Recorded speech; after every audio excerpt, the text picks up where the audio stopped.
বড় চাচার মেয়ের জামাইদের বাড়ি। তারা অনেকে বলছে যে ভাই আপনার এইখানে ভোট আছে, আপনি এইখান থেকে নির্বাচন করেন। আমি ঢাকা উত্তরের একটি ভালো কলেজ, উত্তর হাই স্কুল অ্যান্ড কলেজ থেকে পড়াশোনা করেছিলাম। হয়তো আপনি ঢাকা 18 ইলেকশন থেকে নির্বাচন করেন।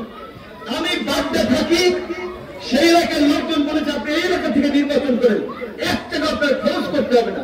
শহরে সব মানুষ কাজ করে, চাকরি বাকরি ব্যস্ততা, কাজী তারা কে এই ভোটের জন্য 500 টাকা দিল, আপনাকে বিড়ি দিল, সিগারেট দিল, বিরিয়ানি খাওয়াইলো না খাওয়াইলো, এইগুলো করে না। তারা ভোট দেবে যাকে চেনে জানে ভালো মন্দ। তো আমার আলহামদুলিল্লাহ আপনারা দিয়েছেন। সবসময় টেলিভিশন, পত্র পত্রিকা, মিডিয়া জাতীয় গুরুত্বপূর্ণ ইস্যুতে অবস্থান, সেই জায়গা থেকে শহর থেকে ইলেকশন করলে ওইভাবে আমার আর্থিক খরচের চিন্তা করতে হয় না, খুব সহজে একটা জেতারও চান্স আছে। আমার তো অনেক বড় বড় আপনি দাঁড়াইলে আমরা প্রার্থী দেবো না এইখান থেকে।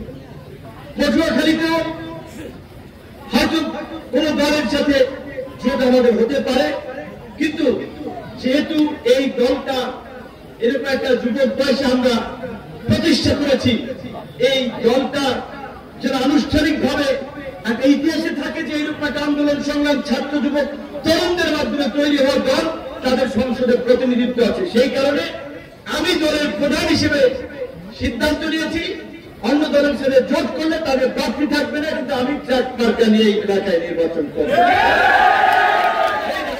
আপনাদের আত্মীয় স্বজন আপনারা যেহেতু ফেব্রুয়ারির প্রথমার্ধে ইনশাল্লাহ নির্বাচন হয়ে যাবে।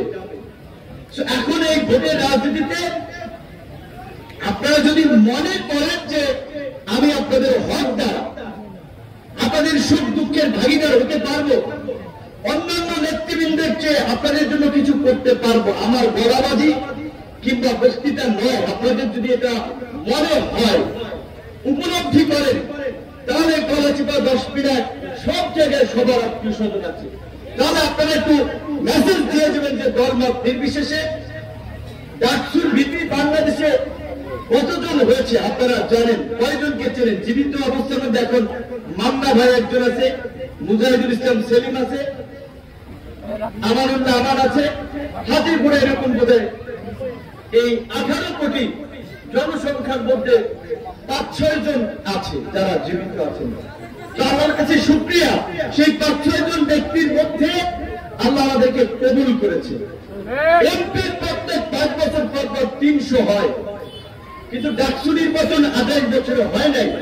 নিশ্চয়ই আল্লাহ রহমত ছিল, বিদায় কপালে লাগছিল। তো আমি এটা চাই যে আপনাদের সহযোগিতা, আপনাদের দোয়ায় আগামীতে আরো ভালো কিছু কপালে লাগুক।